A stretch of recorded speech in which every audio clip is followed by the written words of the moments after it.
à présenter ses excuses pour ce retard. Je veux le faire également personnellement.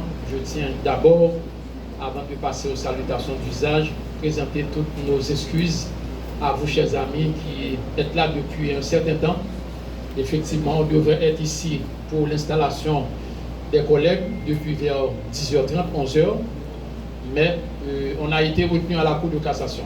Donc, encore une fois, toutes nos excuses. Monsieur le protecteur du citoyen, le nouveau protecteur du citoyen adjoint, Madame la directrice générale de l'OPC, Monsieur le directeur de communication et de promotion au niveau de l'OPC, Monsieur le directeur administratif qui est à ma gauche, honorable magistrat, grand ami, frère de combat,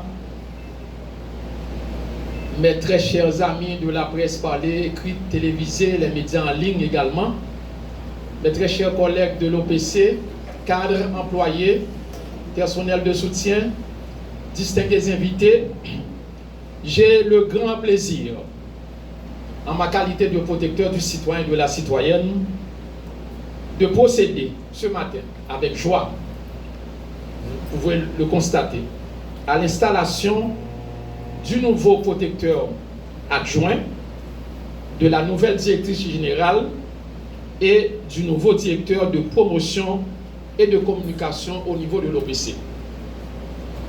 Cette installation de ces trois nouveaux hauts cadres de l'institution vient à un moment où l'OPC développe depuis près de 2 ans un nouveau dynamisme afin de remplir valablement sa mission et ses attributions qui sont définies dans sa loi organique de mai de 2012. Mais cette installation se situe également, je dois lui signaler, dans un contexte tout à fait particulier, difficile, avec bien évidemment des défis de taille ou bien des sujets de vive préoccupation. Je peux citer à titre d'exemple, nous avons la question de l'adoption d'une nouvelle constitution pour le pays, qui est un sujet d'actualité. Nous avons la question des prochaines joutes électorales annoncées par l'exécutif, qui est un sujet de préoccupation. Nous avons la question de la fédération des gangs armés qui sèment la terreur dans le pays. C'est un sujet de vive préoccupation pour la population. Nous avons aussi la pratique de l'intolérance et de la violence en Haïti, qui est encore un sujet de vive préoccupation.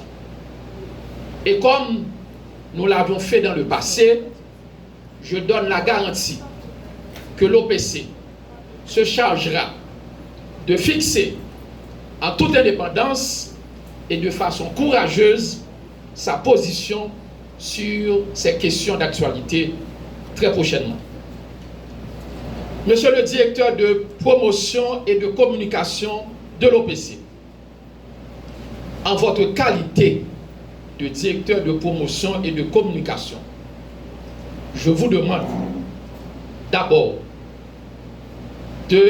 d'actualiser, de mettre en œuvre le réseau des journalistes haïtiens pour la promotion des droits humains que nous avons créé avec l'appui de Avocats sans frontières il y a cela 2 ans. On doit passer à l'œuvre.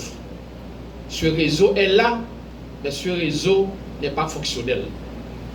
C'est l'une de vos tâches. Vous devez aussi renforcer le plan de communication, de promotion de l'OPC afin d'aider la population à mieux connaître